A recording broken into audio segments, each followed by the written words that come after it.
Something I love about doing Toycember is that I can get away with doing things I typically would not approach or touch in any way, shape, or form because, frankly, they are algorithm poison for my channel. However, this gives me a great chance of just doing a risk-free approach at some of these videos, like talking about some Street Fighter toys from Jada. And Jada just coming out of absolutely nowhere, putting out one of the best and most consistent action figure lines I have held in a long time. So we're going to be taking a look at one of the newest offerings that's been available, Vega, one of my favorite designs from Street Fighter 2. And they did a fantastic job on him. I'm just going to say that right off the bat. If I want to show you just like quick like size comparison, like conveniently I have Marvel Legends Deadpool sitting around here. So yeah, Vega is one of the taller characters in the game, so he's just a little bit above the normal 6-inch range of Deadpool. All of those scale to each other naturally, meaning he's going to be a little bit taller than your standard Street Fighters. And just look at him. Like, they did an immaculate job on me. Look, I'm just going to show you, like, the snake tattoo, for instance. Starting at his lower back, going all the way around the midsection, all the way around the ribs, across the back, to the top of the shoulder, and all the way back down to the chest.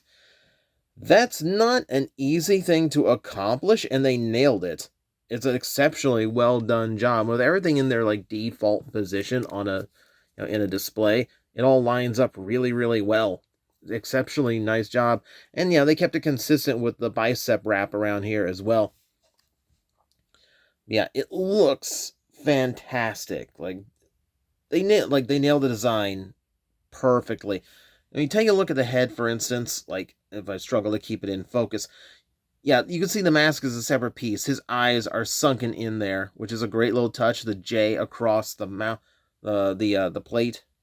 I guess it's more of another Cobra mouth or anything, because, frankly, I've never known what that was. It doesn't stand for Balrog, I know that. Okay, and yeah, just looking at the overall design, everything is sculpted immaculately. The face mask here is playing havoc on my white balance here. I apologize for that. But yeah, like, you can see, like, even, like, individual, like, small details, like the strap that has been sculpted and painted all the way across. They could have kept it the same brown color. Nope, made it more accurate. Made it a little bit different shade. The waist sash is soft goods. There's a wire running through it so it can hold poses as you will. It's also clipped into place here just to make sure that it stays where it's supposed to stay during posing. Very thoughtful of them. Two-tone tights, purple to yellow, painted all the way down the sides very, very nicely. The cuff is correctly sculpted with that little cut in it. Tall white socks. Nice little loafers. Vega's fashion choices are fascinating to me. And then you get those little gold bands across him too, because, one is a Spanish assassin without just a little bit of gold draping him. Also, that extends to, naturally, his signature weapon, the claws. Now, I will admit, they could be a little bit straighter, but frankly, this is better than most Wolverines I have ever seen. I will take that. And strangely enough, there's a little accessory that might help with that, but we'll get into that in a bit. Needless to say, very well sculpted, very well painted. Very, very happy with the job that they did. I'll go ahead and go into the articulation, which shows a ball joint at the top of the neck, as well as also a joint at the base of the neck, giving you lots of range of motion there. Something I can rarely show off, hair articulation. So if you need his ponytail sticking up or something for an action pose, like it's sweeping through the air, you have a little bit of posability there, which is great. Butterfly joints in the torso, universal shoulders with full rotation and outward movement, great to see. You have the bicep rotation as well, all full 360 degrees around. You have a double jointed elbow, giving you great little bend there. Wrist rotates as well as having a bend itself. There we go. Show a little bit of the bend. Thank you, Vega. Thank you for flexing on me. We have a torso crunch. Very stiff one at that. Full waist rotation. Sash is soft, so it does not get in the way. Universal hips. Full forward, full sideways. Great. This is a very flexible, agile character, so you do need that range to be great. You have the thigh rotation, 360 degrees all the way around. A double jointed knee. I can actually manage to like flex the lower one. There we go. Just to kind of show off. Yep, great bend there. You've got a rotation in the ankle right there in the middle of the sock. You have ankle tilt that goes forward and backward, as well as a tilt. Little hole in the bottom of the foot too if you want to display stand him. This is the fullest of the full range of articulation I expect out of a figure these days. And yeah, they've done fantastic. Like, he's got so much range to him. He's got so much posability. Like, I feel like most Jada toys from Street Fighter 2 could probably pull off any pose I need for any of their attacks from the game. They're exceptionally well done. Again, I am shocked. I am genuinely shocked at the level of articulation that they accomplish on these guys. Like, even the Deadpool I showed you, I don't think like, he's got the same joints, but I don't think they're the same quite rotation, quite as much of motion and range as this one does. So, we talked about that. We need to talk a little bit of accessory as well, because he does have a few accessories. So, for starters, should you want that claw in an action pose, and of course you want that claw in an action pose, we have this. Now, this fits around all three of the claws, which, this is what I meant. So, like, if your claws came a little bit bent, you can stick them in there, leave them for a week or so, see how that goes, see if you can straighten them out a little bit. But yeah, that gives you a nice little swish effect.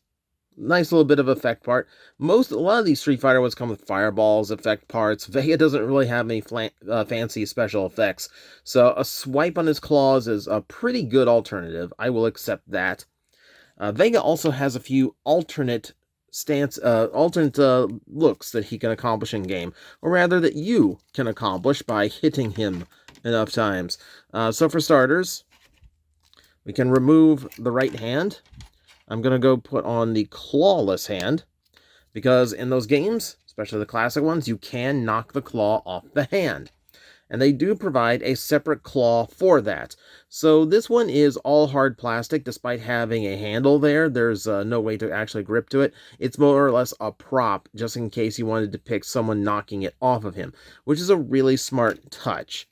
I kind of wish I had like a closed fist that didn't have the claw on it, just so I could replicate that, but yeah, can't have everything. We can go ahead and I'll show you just like the other hand also has an alternate, also has the open hand as well. This is a great one for extra action shots or whatnot, but we also have another one that works. I'm going to rip his head off now. And then we are going to put on the pretty head.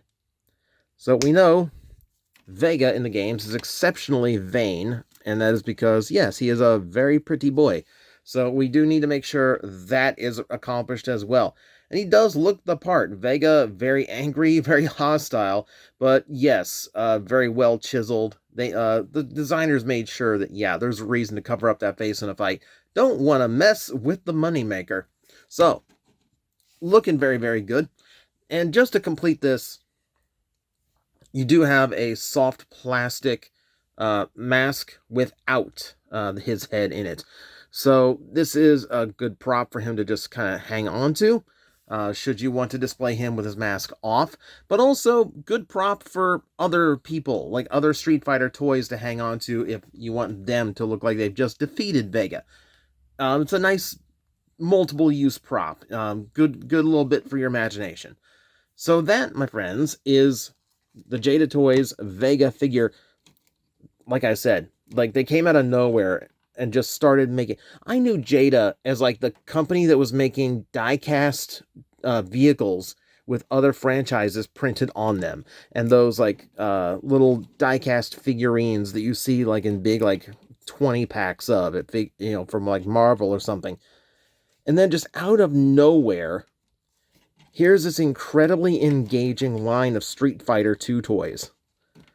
And I love it. As of this video, there's only a few to go. I've collected the whole range. I have yet to be disappointed by any of them that I have bought. And Vega is no exception. It's an exceptionally nice figure. No complaints whatsoever. Well, except for maybe I could use 1 or 2 more hands. But for the most part, yeah, exceptionally impressive. So that's going to be it from me today. Tomorrow, we might go back to Transformers. We will see. I'm trying to mix it up a little bit for you. But you'll have to tune in to find out. Hello everyone, I am Astral Agent Magnetar, a Tokusatsu VTuber, and I am streaming 4 times a week over on Twitch, Monday, Tuesday, and Wednesday afternoons, and a special late night one on late Friday/early Saturday. So come watch, come hang out, and let's make an impact together.